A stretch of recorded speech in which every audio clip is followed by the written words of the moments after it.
بسم اللہ والصلاة والسلام علی رسول اللہ اما بعد فاعوذ باللہ من الشیطان الرجیم بسم اللہ الرحمن الرحیم رب اشرح لی صدری ویسر لی امری واحلل عقدۃ من لسانی یفقہوا قولی رب زدنی علما اللہم فقہنا فی الدین اللہم انفعنا بما علمتنا وعلمنا ما ینفعنا وزدنا علما۔ چلیں شروع کرتے ہیں۔ لاسٹ لیسن کے اندر ہم نے سورۃ کہف کی پہلی 10 آیات پڑھی تھیں اور اس کو ہم نے سورۃ کہف کی پہلی 10 آیات کو ہم نے دجال کے ساتھ کنیکٹ کیا تھا، کس طریقے سے وہ حدیث سچی ہوتی ہے جس کے اندر آپ علیہ الصلوۃ والسلام نے فرمایا جس نے پہلی 10 آیات یاد کر لیں وہ دجال کے فتنے سے محفوظ رہے گا۔ تو آج ہم انشاءاللہ اس کے آگے سے پڑھیں گے۔ آج کلاس تھوڑی سی لمبی ہوگی تو اس کے لیے یہ ہے کہ ذرا حوصلے سے ہی بیٹھنا انشاءاللہ۔ چلیں بسم اللہ الرحمن الرحیم۔ اللہ تعالیٰ بیان فرماتے ہیں فضربنا تو ڈال دیا ہم نے پردہ علی آذانہم ان کے کانوں پر فی الکہف غار میں سنین عددا کئی سال گنتی کے، ثم بعثناہم لنعلم پھر اٹھایا ہم نے انہیں لنعلم تاکہ ہم جان لیں ایو کون سا حزبین دو گروہوں میں سے احصا خوب جاننے والا ہے لما اس کو جو لبثوا وہ ٹھہرے رہے آمدہ مدت۔ اب اللہ تعالیٰ نے وہ پہلا واقعہ کا تذکرہ کرنا شروع کیا جو کہ غار والوں کا تھا۔ اللہ تعالیٰ نے ہم نے پچھلی آیت کے اندر پڑھا تھا، آیت نمبر 10 کے اندر کہ اذ اول فتیۃ الی الکہف فقالوا، یعنی وہ نوجوان تھے جو کہ دین کی طرف آئے، توحید کے اوپر آئے اور آ کے اکٹھے ہوئے، اور پھر جو ان سے ان نے کیا اللہ تعالیٰ سے دعا کی فقالوا ربنا آتنا من لدنک رحمہ وہیئ لنا من امرنا رشدا، دو چیزیں مانگی، اللہ رحمت دے اور ہمارے لیے ڈائریکشن دے، ہمیں سیدھا راستہ نظر آتا جائے، ہم کنفیوز نہ ہو جائیں۔ اس دنیا کے اندر یہ جو رنگیلیاں ہیں دنیا کی، اور دنیا کے اندر جو فیک نیوز کا ایک راہ پورا کریٹ ہو گیا، ہم اس کے اندر جا کے ہم ادھر ادھر ڈسٹریکٹ نہ ہو جائیں، ادھر ادھر بھٹک نہ جائیں دنیا کی رنگینیوں کے اندر۔ تو یہ دو دعائیں مانگی، پھر آگے اللہ تعالیٰ نے انہی کا پورا تذکرہ کیا۔ اللہ تعالیٰ نے کہا کہ جب وہ غار کے اندر چلے گئے، وہاں سے نکل کے علاقے والوں سے نکل کے غار کے اندر گئے تو ہم نے ان کو سلا دیا، ان کے کانوں پہ پردہ ڈال دیا۔ اعلیٰ اذانہم، کانوں پہ پردہ ڈالنے کا مطلب یہ ہوتا ہے کہ نیند آ جانا۔ ہم جب سوتے ہیں نا، آنکھیں تمہاری بند ہو جاتی ہیں، جسم حرکت کرنا بند ہو جاتا ہے، لیکن کان سب سے اینڈ پہ سوتے ہیں، کئی دیر تک ہمیں آوازیں آتی رہتی ہیں۔ تو اللہ تعالیٰ نے تذکرہ کیا کہ ان کے کانوں پہ ہم نے پردہ ڈال دی، یعنی پراپر طریقے سے سو گئے، سنین عددا کئی سال گنتی کے۔ پھر فرمایا کہ ہم نے دوبارہ ان کو اٹھایا، اس لیے اٹھایا تاکہ ہم جانیں کہ کتنے سال یہ آپس میں بحث کریں کہ کتنے سال ہم لوگ سوئے تھے۔ پھر آگے اللہ تعالیٰ نے فرمایا نحن ہم نقص، ہم بیان کریں گے علیک آپ پر، نبأہم خبر ان کی بالحق کے ساتھ حق کے، انہم بے شک وہ فتیۃ چند نوجوان تھے، آمنو جو ایمان لے بربہم اپنے رب پر، وزدناہم ہدی اور زیادہ کر دیا ہم نے انہیں ہدایت میں۔ اللہ تعالیٰ نے بیان فرمایا کہ وہ لوگ چند نوجوان تھے جو کہ ہدایت کی طرف آئے اور آگے اور انہوں نے اللہ تعالیٰ سے دعا مانگی۔ اللہ تعالیٰ سے جب دعا مانگی تو اللہ تعالیٰ نے کہا انہم فتیۃ آمنو بربہم وزدناہم ہدی، انہوں نے ہم سے دعا مانگی تو ہم نے پھر ان کو ہدایت کے اندر مزید آگے بڑھا دیا، ہدایت کے مزید پختہ کر دیا۔ یعنی کہ معلوم یہ ہوگا کہ فتنوں کے دور کے اندر چونکہ دجال جب آئے گا تو وہ بہت زیادہ اپنے ساتھ گلیمر لے کے آئے گا، بہت زیادہ پیسہ بھی لے کے آئے گا، اس پر فیم بہت زیادہ ہوگی۔ میں نے کل بتایا تھا کہ بڑے بڑے سنگر جو ان سے اپنی روح کو بیچ دیتے ہیں، کبھی آپ گوگل پہ سرچ کریں تو اندازہ ہو جائے گا، بڑے بڑے نام جو کہ سنگرز کے ملتے ہیں وہ اسی طریقے سے، بڑے بڑے فلم سٹار بھی اسی طریقے سے ہیں۔ تو کہنے کا مقصد یہ ہے کہ دجال جب آئے گا تو یہ ساری چیزیں اپنے ساتھ لے کے آئے گا، فیک نیوز ساری ساتھ لے کے آئے گا، ساری چیزیں مکس اپ ہوئی ہوں، کسی چیز کی سمجھ نہیں آ رہی ہوگی کیا چل رہا ہے کیا نہیں چل رہا ہے۔ تو اس دور کے اندر بھی جو لوگ ہدایت کے اوپر رہنا چاہتے ہیں ان کو خود سٹرگل کرنی پڑے گی، وہ خود قرآن کی طرف آنا چاہیں گے تو ہدایت اللہ تعالیٰ دے گا۔ ہدایت گاڈ گفٹڈ نہیں ہوتی، میرے بازو، میری ٹانگیں، میرے کان، میری ناک، میری آنکھیں، یہ ساری گاڈ گفٹڈ ہیں، اللہ نے مجھے پہلے سے عطا کی ہیں، میں نے مانگی نہیں تھی۔ لیکن ہدایت پہلے سے نہیں ملتی، ہدایت مانگنے پہ ملتی ہے۔ تو معلوم یہ ہوگا کہ اگر ہدایت چاہتے ہیں تو پھر قرآن کی طرف آنا پڑے گا۔ بہت سے نوجوان سوال کرتے ہیں کہ ہم دین کی طرف آنا چاہتے ہیں، گناہوں والی زندگی کو چھوڑنا چاہتے ہیں، تو ان کے لیے ایک ہی جواب ہے، وہ یہ کہ قرآن کو پڑھنا شروع کریں، قرآن کی تفسیر کا مطالعہ کرنا شروع کریں، قرآن کے کورسز جوائن کریں جہاں سے آپ قرآن کو سیکھ سکیں، کس طریقے سے قرآن ہم سے کیا مخاطب ہوتا ہے۔ تو اللہ تعالیٰ نے فرمایا ہم نے ان کو ہدایت میں بڑھا دیا، وربطنا اور مضبوط کر دیا ہم نے علی قلوبہم ان کے دلوں کو، اذ قاموا جب وہ کھڑے ہوئے، فقالوا پھر وہ کہنے لگے ربنا رب السماوات والارض، رب ہمارا رب ہے آسمان اور زمین کا، لن ندعو من دونہ الہا لقد قلنا اذا شططا، اور ہرگز ہم پکاریں گے اس کے سوا کسی الہ کو، البتہ ہرگز نہیں ہم پکاریں گے اس کے سوا کسی الہ کو، البتہ کہی ہم نے تب بات بہت ناانصافی کی۔ اب وہاں پہ وہ غار والے لوگ کہنے لگے کہ اللہ تعالیٰ نے جب ان کو ہدایت کے مضبوط کر دیا نا، پھر اللہ تعالیٰ نے فرمایا کہ وَرَبَطْنَا عَلَىٰ قُلُوبِهِمْ، کہ ہم نے ان کے دلوں کو بھی مضبوط کر دیا۔ جب انسان ہدایت کی دعا مانگتا ہے تب انسان قرآن کی طرف آتا ہے، پھر انسان کو اللہ تعالیٰ ہدایت بھی دیتے ہیں، پھر اس کے دل کو مضبوط بھی کرتے ہیں ہدایت کے اوپر، وہ ادھر ادھر نہیں ڈگمگاتا۔ وہ اللہ تعالیٰ سے دعا کرتے ہیں ایسے لوگ، یا مقلب القلوب ثبت قلبی علی دینک، اے دلوں کو پلٹنے والے میرے دل کو دین کے اوپر پلٹ کے، دین کے اوپر رکھنا، دین سے پلٹ نہ جائے کہیں۔ تو یہ دعا کرتے ہیں۔ جب انسان ہدایت کی جستجو کرتا ہے تب ہدایت ملتی ہے، پھر ہی اللہ تعالیٰ دل کو ثابت قدم کرتا ہے، پھر ہی دل مضبوط ہوتے ہیں دین کے اوپر، نہیں تو دل ڈگمگاتے رہتے ہیں۔ ذرا سی رنگینی دیکھی فوراً چھوڑا، یار چلو نماز تھوڑی دیر بعد پڑھتے ہیں، ابھی پہلے جو ان سے نا یہ PSL پورا کر لیں، ابھی پہلے ہی ان سے یہ ڈرامہ سرا پورا کر لیں، پھر اس کے بعد نماز پڑھتے ہیں۔ یہ چیز تب ہوتی ہے جب انسان ہدایت کی دعا نہیں کرتا۔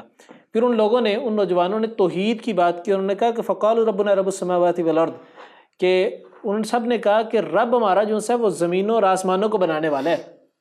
دجال سارا کچھ کر سکتا ہوگا اس دنیا کے اندر، ہر قسم کی پاور رکھتا ہوگا، پیسہ رکھتا ہوگا، فیم رکھتا ہوگا، ہر چیز رکھتا ہوگا، جادو اس کے پاس ہوگا، اس کے بعد جنات ہوں گے، اس کو ہر قسم کی پاور ہوگی، لیکن زمین و آسمان کو تو بنانے والا نہیں ہوگا۔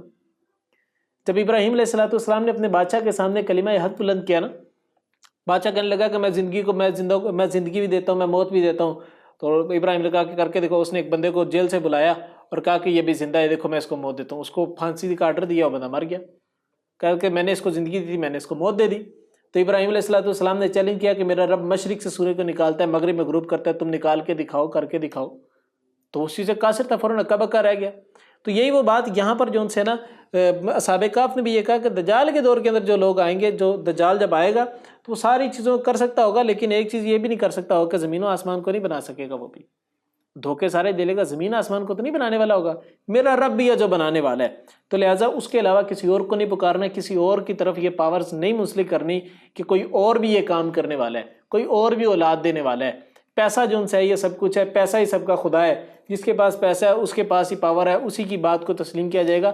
یہ ڈیفینیشن جب تک ہم درست نہیں کریں گے تب تک دجال سے بچ نہیں سکیں گے۔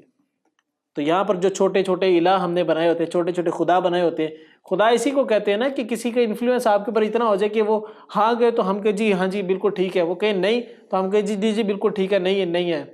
تو یہ ہاں میں ہاں ملانا، نہ میں نہ ملانا، یہ خدا ہی بنانا ہے نا۔ تو اللہ کے رسول صلی اللہ علیہ وسلم کے دور کے اندر بھی صحابی جو ان سے نا، وہ اللہ کے رسول نے فرمایا کہ ان لوگوں نے اپنے بتوں کو اپنا خدا بنایا ہوا تھا، تو اور ساتھ میں کہا کہ یہ لوگ جو ان سے نا اپنے پیروں کو، اپنے آباء و اجداد کو اپنا خدا تسلیم کر کے بیٹھے تھے۔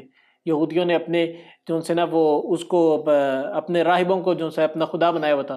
تو ایک یہودی جو مسلمان ہو چکے ہوئے تھے، انہوں نے کہا اللہ کے رسول ہم نے خدا تو نہیں بنایا تھا۔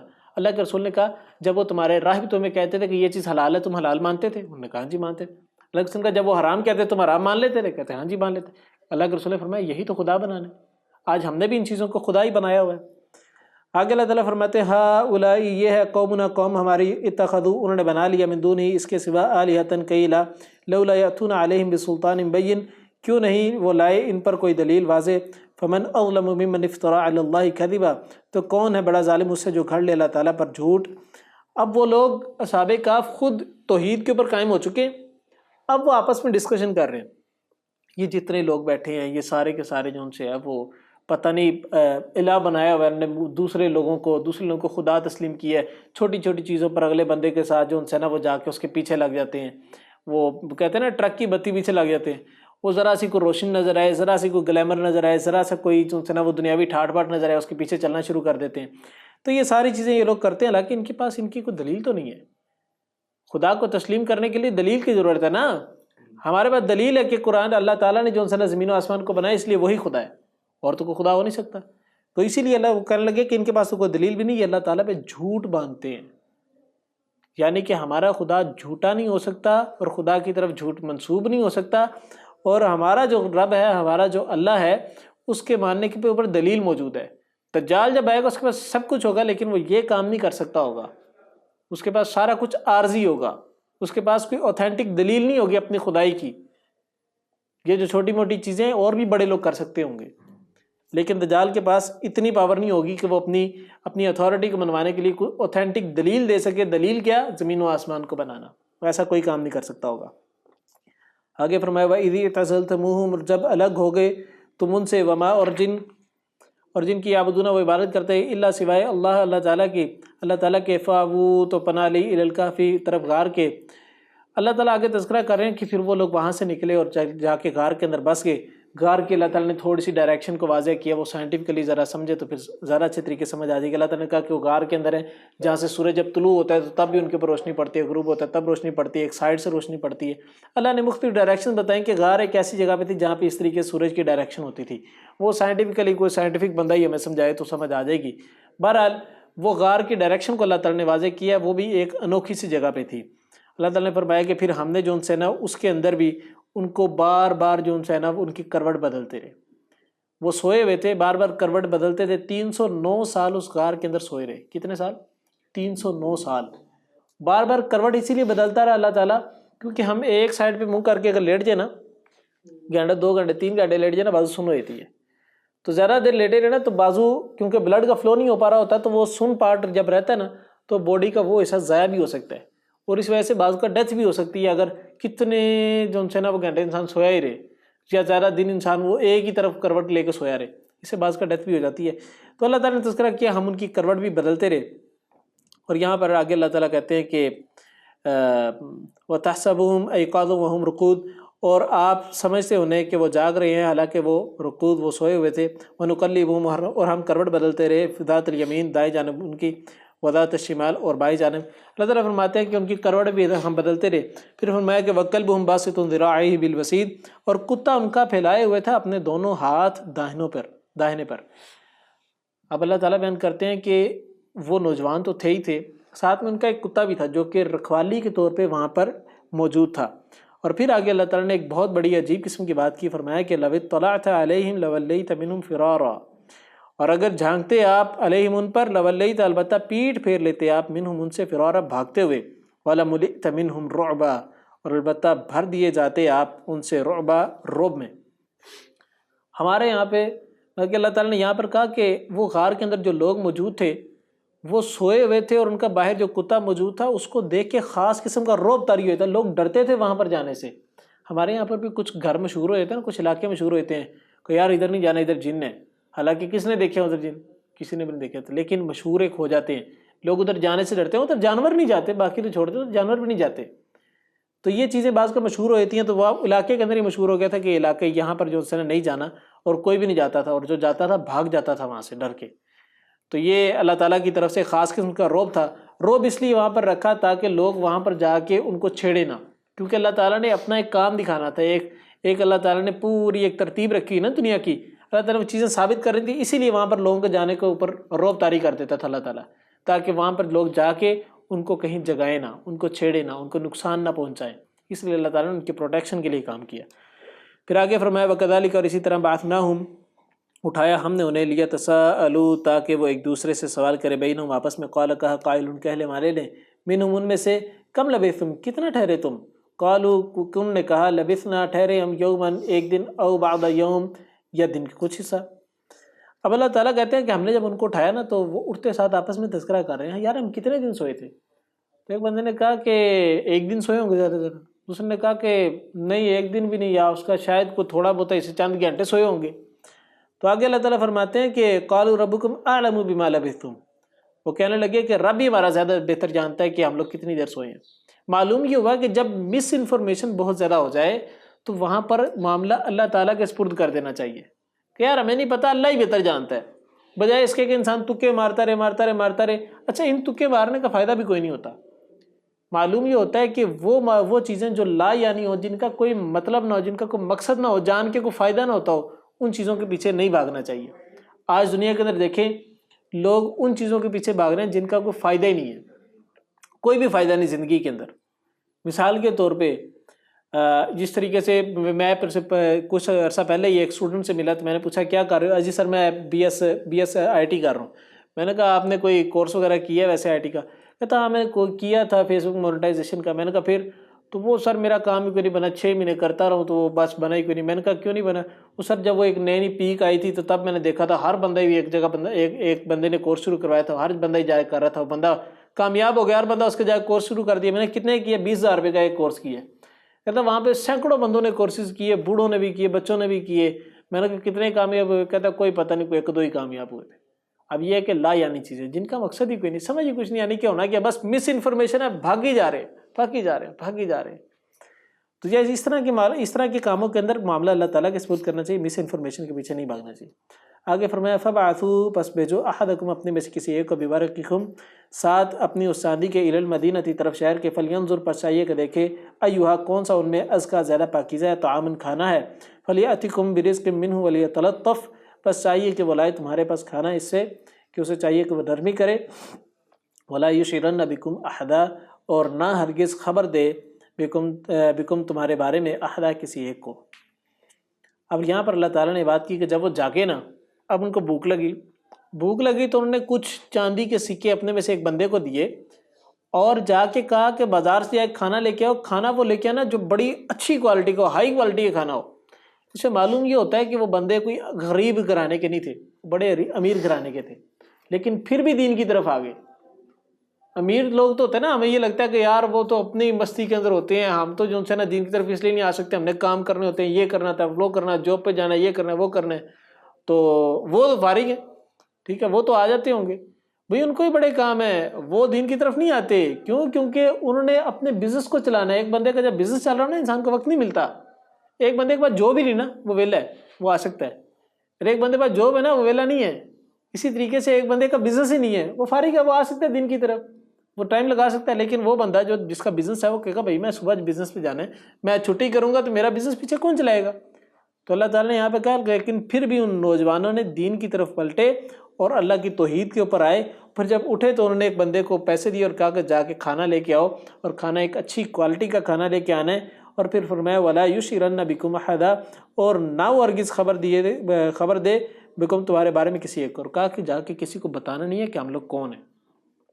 لیکن وہ خبر تو مشہور ہو چکی تھی اصحاب کہف کے بارے میں کہ وہ کچھ نوجوان بھاگے تھے، اس کے بعد ملے ہی نہیں، مسنگ پرسن مشہور ہو گئے تھے کہ وہ بندے ملے ہی نہیں، پتہ نہیں کدھر چلے گئے۔ تو ایک واقعہ پورا مشہور تھا اس علاقے کے اندر نا۔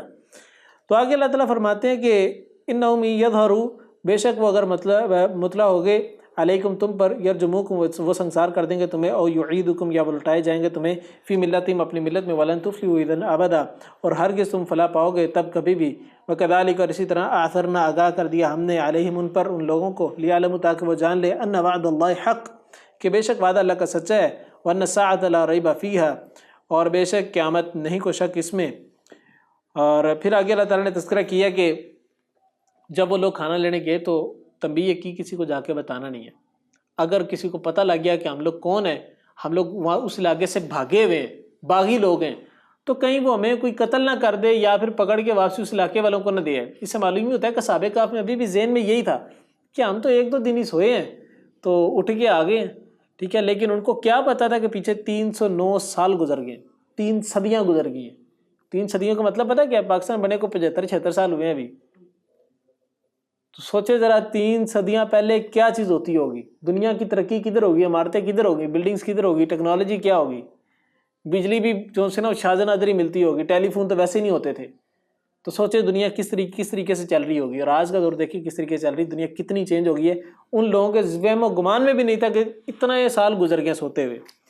تو آگے جب وہ اس علاقے کے اندر پہنچے اور جا کے معلوم وغیرہ کیا سارا، تو علاقے والوں کو ظاہری بات ہے جا کے جب کرنسی دی تو علاقے والوں کو پتہ لگ گیا کہ یہ کرنسی آج سے 300 سال پرانی کرنسی ہے، یہ سکے آج کے نہیں ہے، سکے 309 سال پرانے سکے ہیں۔ علاقے والوں کو پتہ لگ گیا، اللہ کی طرف سے وہ علاقے کے اندر سارے لوگ جو ان سے نا ویسے توحید کے اوپر آگے تھے، عیسیٰ علیہ السلام کے گروہ کے اندر شامل تھے، عیسیٰ علیہ السلام کی تعلیمات پر عمل کرنے والے تھے۔ تو اس سے معلوم یہ بھی ہوتا ہے جب انسان توحید کے لیے ایک قدم اٹھاتا ہے نا، بظاہر اس کو لگتا ہے کہ میرا ساتھ دینے والا کوئی بھی نہیں ہے، لیکن اگر وہ ڈٹا رہے نا اس کے اوپر، ایک وقت آتا ہے کہ 7 لوگ ملتے جاتے ہیں، قافلہ بنتا جاتا ہے۔ وہ لوگ اس ٹائم اکیلے تھے جو اس علاقے میں سے نکلے تھے توحید کے لیے، لیکن جب ڈٹے رہے اور 309 سال گزر گئے، پورا کا پورا علاقہ ہی جو انسان ہے وہ توحید پرست ہو گیا تھا۔ یہ بات ہے۔ دوسری بات اللہ تعالیٰ نے فرمائی کہ وہ وہاں سے جب اٹھے اور اس کے بعد چلتے پھرتے اللہ تعالیٰ کی طرف سے نارمل لائف سی، کیونکہ انسان تھے، کوئی جن تھوڑی نہ تھے، تو ان کو موت آ گئی، وہ مر گئے، اور جب مرے تو پھر علاقے والوں کا آپس میں اختلاف پیدا ہوا کہ ہم کیا کریں اب ان کا، یہ تو بڑے مبارک قسم کے لوگ ہیں۔ کچھ لوگوں نے کہا ہم اس کے اوپر مسجد بناتے ہیں، کچھ لوگوں نے کہا کہ ہم اس کے اوپر جو ہے نا وہ مسجد سے مراد کوئی چار دیواری کر کے گنبد شنبد بنا کے دربار سے باہر بنا دیتے ہیں، بڑے مبارک قسم کے لوگ ہیں۔ کچھ نے کہا کہ ٹھیک ہے ایسے رہنے دو۔ اب جو اللہ تعالیٰ نے کہا کہ قال الذین غلبوا علی امرہم لنتخذن علیہم مسجدا، کہا ان لوگوں نے، جو لوگوں نے کہا تھا کہ ہم اس کے اوپر مسجد یعنی سجدہ گاہ بناتے ہیں، ان کا موقف غالب آ گیا، یعنی لوگوں نے اس کے اوپر ایک دربار سا بنا لیا، وہاں پر متبرک سمجھ کے نا کوئی دربار سا بنا لیا چار دیواری کر گنبد بنا کے۔ تو اس کا مطلب ہرگز یہ نہیں ہے کہ اپنے قریبی لوگوں کی، اپنے بابرکت لوگوں کی، نیک لوگوں کی عبادت، نیک لوگوں کی قبروں کو عبادت گاہ بنا لیا جائے یا دربار بنا لیا جائے۔ دربار بنانے کا جواز نہیں ملتا۔ اللہ کے رسول صلی اللہ علیہ وسلم کی حدیث ہے، آپ علیہ السلام نے فرمایا کہ تم بنی اسرائیلیوں کی طرح نہ کرنا، انہوں نے اپنے انبیاء کی قبروں کو عبادت گاہ بنا لیا، اپنی انبیاء کی قبروں کو سجدہ گاہ بنا لیا، تم میری قبر کو سجدہ نہ کرنا۔ اور قبروں کو پختہ کرنے سے منع فرمایا، قبروں کے اوپر مزار بنانے سے منع فرمایا، قبروں کے اوپر مجاور بن کے بیٹھنے سے منع فرمایا، جس کو گدی نشین کہتے ہیں ہم، اس سے بھی اللہ کے رسول صلی اللہ علیہ وسلم نے منع فرمایا۔ آگے اللہ تعالیٰ بیان فرماتے ہیں سیقولون ثلاثۃ رابعہم کلبہم ویقولون خمسۃ سادسہم کلبہم رجما بالغیب۔ آگے اللہ تعالیٰ ان کی تعداد کے بارے میں بتا رہے ہیں کہ وہ کتنے تھے، کچھ نے کہا 4 تھے اور ایک کتا تھا، 5 تھے اور ایک کتا تھا، کچھ نے کہا 7 تھے اور ایک کتا تھا، تو غالب امکان یہی کہ وہ 7 لوگ تھے، ایک کتا تھا۔ آگے اللہ تعالیٰ نے فرمایا قل ربی اعلم بعدتہم ما یعلمون الا قلیل، کہا کہ اس کی گنتی کے بارے میں بہت کم لوگ جانتے ہیں، ہر بندہ نہیں جانتا۔ تو اس سے معلوم یہ ہوتا ہے کہ جو چیز مس انفارمیشن کے اندر ہونا اس کو چھوڑ دیں، جو چیز مس گائیڈ کر رہی ہے اس کو چھوڑ دیں، جو چیز لا یعنی ہے اس کو چھوڑ دیں۔ یہ دجال کہاں پہ ہے یا جمجوج کہاں، قوم کہاں پہ محفوظ ہے اس ٹائم، وہ ابھی تک نظر کیوں نہیں آئے، وہ نکلے کیوں نہیں، ان کی دیوار کہاں پہ ہے، یہ ٹھیک ہے سوال اپنی جگہ ڈھونڈنے چاہیے، لیکن ان کے پیچھے اتنا نہ کھو جائیں کہ ہم عمل سے نکل جائیں۔ دجال کے بارے میں سرچ ضرور کریں، لیکن اتنا نہ سرچ کریں کہ آپ دجال سے بچنے کے طریقے ہی جو ان سے نہ بھول جائیں۔ اصل جو مقصد ہے، جو اصل یہاں پہ اللہ تعالیٰ نے جو پوری سورہ کہف میں بیان کیا، اس کا مقصد یہ ہے کہ انسان کو وہ چیزیں بتائی جائیں جن چیزوں سے دجال کے فتنے سے محفوظ رہ جائے۔ تو باب کہنے کا مطلب یہ ہے کہ تمام باتوں میں سے ان باتوں کو لیں جو کہ عملی بنیادوں پہ ہوں۔ علم ہر بندے کے پاس ہے، عمل ہر بندے کے پاس نہیں ہے، تو علم کے ساتھ وہ علم جو کہ عمل کے اندر ڈھل جائے، وہ علم جو خیر کا علم ہو اور عمل کے اندر ڈھل جائے، اس علم کو کہتے ہیں علم نافع۔ تو اللہ تعالیٰ سے علم نافع کی دعا کرنی چاہیے، اللہم انی اسألک علما نافعا، تو اللہ تعالیٰ سے دعا کرنی چاہیے۔ آگے اللہ تعالیٰ بیان فرماتے ہیں کہ ولا تقولن، اور نہ ہرگز آپ کہیے، لشیء کسی چیز کے بارے، کسی چیز کے لیے، انی کہ بے شک میں فاعل کرنے والا ہوں، ذالک غدا، کل، الا ان شاء اللہ، مگر یہ کہ اللہ چاہے، واذکر ربک اذا نسیت، اور جب بھول جائیں آپ، وقل عسیٰ ان یہدینی ربی لاقرب من ھذا رشدا، اور کہہ دیجئے امید ہے کہ رہنمائی کرے گا میرا رب قریب تر کے اس سے بھلائی میں۔ اب اللہ تعالیٰ اللہ کے رسول صلی اللہ علیہ وسلم کے بات کہہ رہے ہیں کہ آپ نے کبھی بھی کوئی کام کرنے کے لیے یہ نہیں کہنا کہ یہ کام میں کل کر لوں گا، بلکہ کہنا ہے الا ان یشاء اللہ، بلکہ ساتھ انشاءاللہ کہنا ہے۔ یہ بات اللہ تعالیٰ کے سپرد کرنی کہ اللہ تعالیٰ چاہے گا تو یہ کام ہونا ہے۔ اس کا مطلب کیا ہوا؟ دجال اس دنیا کے اندر آگے جتنے کام کرے گا نا، اس کی ذاتی پاور نہیں ہوگی، اللہ تعالیٰ کے حکم سے وہ یہ ساری چیزیں ہو رہی ہوں گی، اللہ تعالیٰ کی مرضی سے ساری چیزیں ہو رہی ہوں گی، ٹھیک ہے، اللہ تعالیٰ کی منشا کے ساتھ یہ ساری چیزیں ہو رہی ہوں گی۔ اگر کوئی انسان اپنی مرضی سے کام کر رہا ہے تو پھر انسان کہے کہ یار تم خدا ہو، جب اس کام کے کرنے کے اندر اس کی اپنی مرضی نہیں ہے تو خدا کس چیز کا؟ اللہ تعالیٰ نے فرمایا کہ انشاءاللہ کہنا چاہیے ہر کام کے ساتھ، تاکہ وہ کام اللہ تعالیٰ کی طرف لوٹ جائے۔ اور دوسری بات یہ کہ آج کل ہم نے ویسے انشاءاللہ کے لفظ کو مذاق بنایا ہے، جو سا کام نہیں کرنا ہوتا نا اس کے لیے ہم کہتے ہیں انشاءاللہ۔ تو اس کام کے اس لفظ کو مذاق نہیں بنانا چاہیے، اتنا بابرکت لفظ ہے کہ اگر اللہ نے چاہا تو یہ کام ہو جائے گا۔ اس کا مطلب یہ نا، اگر شاء چاہا اللہ تعالیٰ نے، اگر اللہ تعالیٰ نے چاہا تو کام ہو جائے گا۔ تو اس لفظ کو جو سنا مذاق نہیں بنانا چاہیے، بلکہ اس لفظ کی قدر کرنی چاہیے۔ آگے اللہ تعالیٰ نے بیان فرمایا کہ اگلی آیت نمبر 25 کے اندر کہ وہ لوگ غار کے اندر 309 سال ٹھہرے، اور پھر اللہ تعالیٰ نے جو ان سے کہا کہ قل اللہ اعلم بما لبثوا، کہہ دیجئے کہ اللہ زیادہ جانتا ہے اسے جو وہ ٹھہرے، لہو اس کے لیے غیب السماوات والارض، اسی کے لیے غیب زمین و آسمان کا۔ اب وہ اس غار کے اندر کس طریقے سے 309 سال سوئے، یہ اللہ تعالیٰ کی طرف سے غیب کا علم ہے، جو اللہ اور بہتر جانتا ہے۔ اللہ تعالیٰ بہتر جانتا ہے کہ زمین و آسمان میں کیا ہے، کس طریقے سے نظام چلتا ہے، یہ سارے کام اللہ تعالیٰ کے، اللہ تعالیٰ کے لیے کوئی مشکل نہیں ہے۔ ہم نے سورت کے سٹارٹ کے اندر پڑھا تھا کہ یہ جو غار والوں کا واقعہ آپ کو بڑا عجیب سا لگتا ہے نا، اللہ تعالیٰ کے لیے عجیب نہیں ہے۔ اللہ تعالیٰ نے زمین و آسمان کو بنایا، اس کے لیے کیا چیز عجیب ہے؟ آگے فرمایا کہ ابصر بہ واسمع، اور کیا خوب دیکھنے والا ہے، کیا خوب جاننے والا ہے۔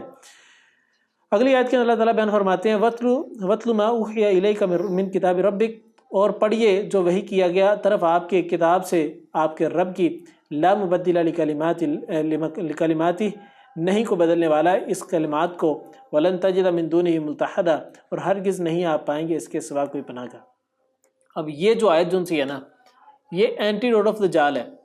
دجال کے فتنے سے بچنے کے لیے بڑی امپورٹنٹ یہ آیت ہے۔ اس کے اندر اللہ تعالیٰ نے بڑی چیزیں بتائی ہیں۔ سب سے پہلی چیز وَاتْلُ مَا أُوحِیَ إِلَيْكَ مِن کتاب ربک، تلاوت کیجئے اس چیز کی جو اللہ تعالیٰ نے آپ کی طرف کتاب نازل کی۔ یعنی کہ دجال کے فتنے سے بچنے کے لیے اگر کوئی کتاب، کوئی انسٹرکشن، کوئی رہنمائی ہمیں کہیں سے مل سکتی ہے تو اللہ کی کتاب قرآن مجید ہے۔ قرآن کے علاوہ کہیں سے ہم دجال کے فتنے سے بچ نہیں سکتے۔ آگے فرمایا لا مبدل لکلماتہ ولن تجد من دونہ ملتحدا، اور نہیں کو بدلنے والا اس کے کلمات کو، اور ہرگز نہیں آپ پائیں گے اس کے سوا کوئی پناہ گاہ۔ دجال کی ساری معلومات، سارا کا سارا علم مس انفارمیشن ہوگی، لیکن اللہ نے قرآن کے بارے میں کیا کہا؟ لا مبدل لکلماتی، نہیں کوئی بدلنے والا اس کے کلمات کو، اس کی باتیں بدل نہیں سکتی۔ اس نے جو باتیں قرآن میں کر دی گئی ہیں وہ اٹل حقیقت اور قیامت تک رہنی ہے۔ یہ یہ مس لیڈ نہیں کرے گی، یہ بالکل سیدھا رستہ بتائے گی۔ پھر فرمایا کہ ولن تجد من دونہ ملتحدا، اور ہرگز نہیں آپ پائیں گے اس کے سوا کوئی پناہ گاہ۔ دجال کے فتنے سے بچنا چاہتے ہیں تو قرآن کے علاوہ کوئی ہمیں پناہ نہیں مل سکتی کسی اور جگہ پر۔ قرآن ہمیں صحیح طریقے سے گائیڈ کرے کہ دجال کا کام کیا ہے، دجال سے کس طریقے سے بچنا ہے۔ تو یا آج کے دور کے اندر بھی اگر قرآن کی تفسیر کے ساتھ جڑے رہیں گے، قرآن کو سمجھتے رہیں گے، تبھی دجال سے بچ سکیں گے۔ تو لہٰذا ضروری ہے کہ آج کے دور کے اندر اللہ تعالیٰ نے ہمیں بڑی اپرچونٹیز دی ہوتی ہیں قرآن پڑھنے کی نا۔ رمضان ہے، رمضان کا مہینہ، مختلف کورسز ہو رہے ہیں، ہم پھر بھی نہیں دین کی طرف آتے، قرآن بھی نہیں پڑھتے، تو پھر ہم کہیں کہ دجال کے فتنے سے بچ جائیں، ہماری ٹینشنیں کم ہو جائیں، مصیبتیں کم ہو جائیں، تو ایسا نہیں ہوتا۔ خود کچھ حرکت کرنی پڑے گی، حرکت میں برکت ہے۔ وہ اصحاب کہف نے حرکت کی تھی تو عید کے اوپر آئے، ڈٹ گئے، تو پھر ہی جو انسان اللہ تعالیٰ نے وزیدناہم ہدیٰ، اللہ تعالیٰ نے ہدایت میں ان کو بڑھایا تھا نا، ادروائز تو نہیں بڑھایا۔ تو آگے اللہ تعالیٰ بیان فرماتے ہیں کہ وَاصْبِرْ نَفْسَكَ مَعَ الَّذِينَ يَدْعُونَ رَبَّهُم بِالْغَدَاةِ وَالْعَشِيِّ يُرِيدُونَ وَجْهَهُ وَلَا تَعْدُ عَيْنَاكَ عَنْهُمْ، فرمایا کہ اور روکے رکھیے اپنے نفس کو ساتھ ان لوگوں کے جو پکارتے ہیں اپنے رب کو صبح و شام، اور وہ چاہتے ہیں چہرہ اس کا، اور نہ پھیریے اپنی دونوں آنکھوں کو ان سے۔ اللہ تعالیٰ نے فرمایا کہ روکے رکھیے اپنے آپ کو کن کے ساتھ؟ ان لوگوں کے ساتھ جو کہ صبح و شام اللہ کا ذکر کرتے ہیں۔ یعنی کہ دجال کے فتنے سے بچنے کے لیے، دور فتن کے اندر محفوظ رکھنے کے لیے، گناہوں سے بچنے کے لیے، آج کے دور میں مشکلات سے بچنے کے لیے، ہر قسم کے فتنے سے بچنے کے لیے جو ضروری چیز ہے وہ فرینڈ سرکل ہے، کہ ہمارے دوستوں کا حلقہ احباب کیسا ہے۔ دوست ہیں جو 24 گھنٹے پیسے کے پیچھے لگے ہیں، یار پیسہ ادھر سے کما لے، پیسہ ادھر سے کما لے، پیسہ ادھر سے کما لے۔ کیوں کمائیں؟ پیسہ کمائیں گے زندگی اچھی ہو جائے گی، سکون ہو جائے گا، بڑے معاملات اچھے ہو جائیں گے۔ یہ پیسے کے چکر کے اندر جب انسان پڑا رہتا ہے نا تو انسان سکسیس کی ڈیفینیشن بھول جاتا ہے، کامیابی کی اصل ڈیفینیشن بھول جاتا ہے۔ کامیابی تو یہ تھی کہ انسان دنیا کے اندر نیک اعمال کرے اور جنت کو حاصل کر لے، لیکن جب انسان سکسیس کی ڈیفینیشن بھول جاتا ہے تو پھر انسان جو ان سے ہے وہ اس کے لیے کیا ہوتا ہے کہ وہ پیسے کو اپنا خدا ماننا شروع کر دیتا ہے، پیسے کے پیچھے چلنا شروع ہو جاتا ہے۔ تو اسی طریقے سے اللہ تعالیٰ نے آگے فرمایا کہ ترید زینت الحیات الدنیا، آپ چاہتے ہیں زینت دنیا کی، زندگی کی، ولا تطع من اغفلنا قلبه عن ذکرنا، اور نہ آپ اطاعت کیجیے اس کی جو غافل کر دیا ہم نے دل اس کا اپنے ذکر سے، واتبع هواه، اور اس نے پیروی کی اپنے خواہش کی، وکان امره فرطا، اور ہے معاملہ اس کا حد سے بڑھنے والا۔ اللہ تعالیٰ نے آگے ایک بات سکھائی، وہ یہ سکھائی کہ اللہ تعالیٰ کے علاوہ کسی اور کے پیچھے نہیں چلنا، کسی اور کی بات کو نہیں ماننا۔ دنیا لاکھ کہتی رہے ماحول بدل گیا ہے، ہمیں یہ کلچر بدلنا چاہیے، ہمیں اپنی عبادات کو بدلنا چاہیے، ہمیں اپنے عقائد کو نرم کرنا چاہیے، لاکھ کہتی رہے۔ قرآن کی بات کے اوپر جو انسان ڈٹا رہے گا تب ہدایت کے اوپر رہے گا۔ صرف اطاعت کرنی ہے، صرف بات ماننی ہے، صرف طریقے پہ چلنا ہے، تو کس کے طریقے پہ چلنا ہے؟ قرآن کے طریقے پہ، دنیا والوں کے طریقوں پہ نہیں چلنا۔ آگے اللہ تعالیٰ نے بیان فرمایا کہ اور اپنے آپ کو اللہ کے ذکر سے غافل نہیں کرنا۔ یہ ذکر کا کنسیپٹ ہم نے پیچھے ہی پڑھا تھا، میں نے بتایا تھا کہ دجال کے فتنے سے بچنے سے پہلے، دجال کے آنے سے پہلے کچھ سال قحط سالی کے ہوں گے، اللہ کے رسول نے کچھ سال قحط سالی کے ہوں گے، تو لوگ بھوکے مریں گے۔ تو صحابہ نے سوال کیا اللہ کے رسول ہم اگر اس دور میں ہوتے ہم اس وقت کیا کھائیں گے؟ تو اللہ کے رسول نے فرمایا تمہاری خوراک اللہ کا ذکر ہوگا۔ سبحان اللہ والحمدللہ لا الہ الا اللہ واللہ اکبر، یہ اللہ کا ذکر ہے۔ اس ذکر کو معمول بنا لیں اپنی زندگی کے اندر، چلتے پھرتے اٹھتے بیٹھتے یہ پڑھتے رہے زبان کے اوپر، تو جب یہ زبان اسے تر رہے گی نا تو اس سے ہوگا یہ کہ ہمیں اللہ تعالیٰ مختلف فتنوں سے بچا کے رکھے گا۔ زبان اللہ کے ذکر سے تر رہے گی تو منہ کی جو زبان سے ادا ہونے والے برے کلمات ہیں ان سے بچ جائیں گے، جب زبان اللہ کے ذکر سے تر رہے گی تو برے خیالات سے بچ جائیں گے، زبان ذکر سے تر رہے گی تو بری چیزوں کو دیکھنے سے بچ جائیں گے۔ یہ تین چیزوں سے اگر بچ گئے نا تو بڑے گناہ انسان چھوڑ دیتا ہے۔ تو یہ وہ چیزیں جب انسان ذکر کرتا رہے گا تو فحاشی سے بچا رہے گا۔ اللہ کے رسول صلی اللہ علیہ وسلم اللہ کے رسول صلی اللہ علیہ وسلم نے فرمایا کہ جو انسان مجھے دو چیزوں کی گارنٹی دیتا ہے میں اس کو جنت کی گارنٹی دیتا ہوں۔ فرمایا کہ دو جبڑوں کے درمیان جو چیز یعنی زبان کی، اور دو ٹانگوں کے درمیان یعنی شرمگاہ کی۔ فرمایا جو ان پرائیویٹ پارٹس اور زبان کی گارنٹی دے دینا کہ وہ ان کے ذریعے سے غلط کام نہیں کرے گا، میں اس کو جنت کی گارنٹی دیتا ہوں۔ جب انسان ذکر کرتا رہے گا اللہ تعالیٰ کا تو ان سارے گناہوں سے بچ جائے گا۔ یہ ہے دجال کے فتنے سے بچنا۔ آگے فرمایا کہ وَاتَّبَعَ هَوَاهُ وَكَانَ أَمْرُهُ فُرُوطًا، اور اس نے پیروی کی اپنی خواہش کی اور ہے معاملہ اس کا حد سے بڑا ہوا۔ اب اس میں ایک اور چیز جو سمجھنے والی ہے وہ یہ کہ یہ موبائل جو ہے نا، انسان کو بڑی چیزیں اللہ کی ذات سے، اللہ کی یاد سے غافل کرتے ہیں، اللہ کے ذکر سے غافل کرتے ہیں۔ ان میں سے ایک چیز موبائل بھی ہے۔ فرینڈ سرکل ہمارے اتنا ہو نہ ہو، یہ موبائل تو ہمارے پاس 24 گھنٹے ہے۔ دوستوں سے کتنی دیر بیٹھ لیں گے، گھنٹہ 2 گھنٹہ بیٹھ لیں گے، زیادہ سے زیادہ آدھا پونا گھنٹہ بات کر لیں گے، لیکن یہ موبائل 24 گھنٹے ہمارے پاس ہے۔ ریلز کی ایک دنیا کے اندر ہم بستے ہیں، موویز کی اور ویڈیوز کی دنیا کے اندر بستے ہیں، بیٹھے ہیں ایک میسیج دیکھنے کے لیے، اور ریل آگے سامنے آئی تو وہاں سے چلتے گئے 2-3 گھنٹے چلے گئے۔ یعنی سب سے قریب ہمارے یہ چیز رہتی ہے۔ تو یہ چیز اگر اللہ کے ذکر سے غافل کر دے گی تو پھر ہم جو ان سے نا وہ شیطان کے ہتھ کنڈے کے اندر آ جائیں گے۔ تو اس چیز کو بھی جو ان سے نا وہ لمیٹڈ کرنا چاہیے۔ اور آگے اللہ تعالیٰ نے فرمایا کہ وَقُلِ الْحَقُّ، اور کہہ دیجئے حق من ربکم، تمہارے رب کی طرف سے، فمن جو کو شاء چاہے فلیؤمن، پس وہ ایمان لے، ومن شاء اور جو چاہے فلیکفر، پھر پر سو کفر کرے۔ انا اعتدنا للظالمین نارا احاط بهم سرادقها، اور بے شک ہم تیار کر رکھی ہے ہم نے ظالموں کے لیے آگ ایسی گھیر لیں گے انہیں کناتے یعنی لپیٹی ہوئی۔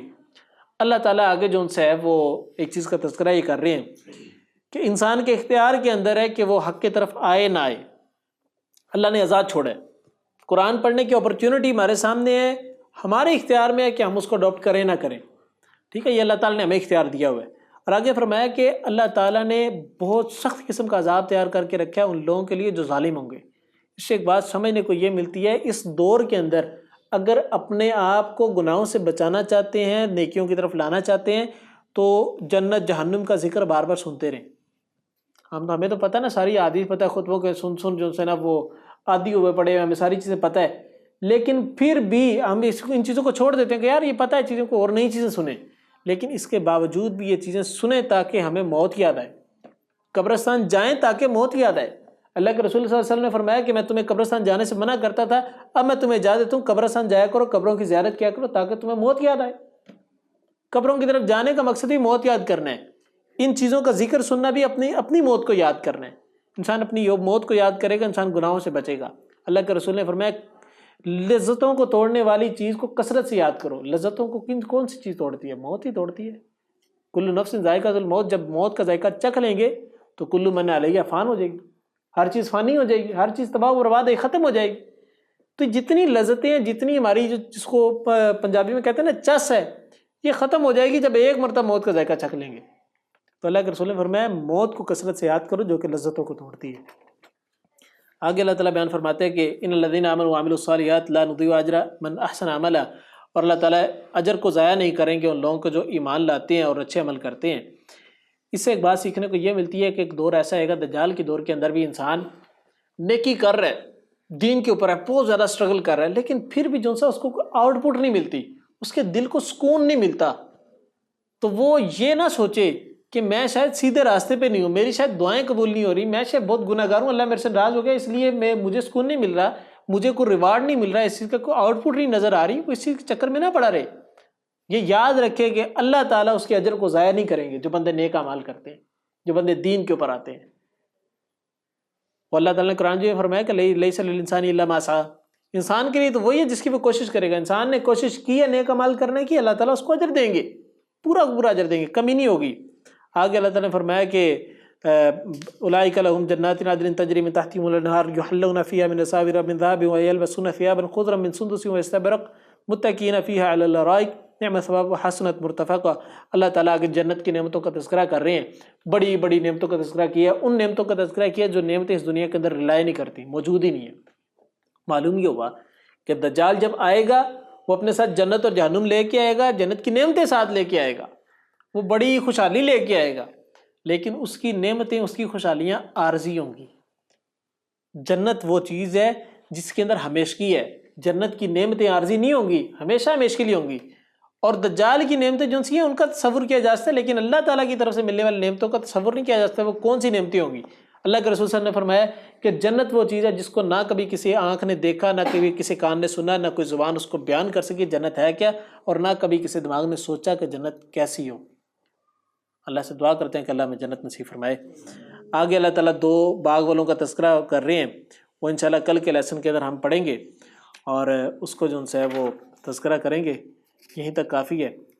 تو چلیں، سبحانک اللہم وبحمدک اشہد ان لا الہ الا انت استغفرک و اتوب الیک. السلام علیکم ورحمۃ اللہ وبرکاتہ.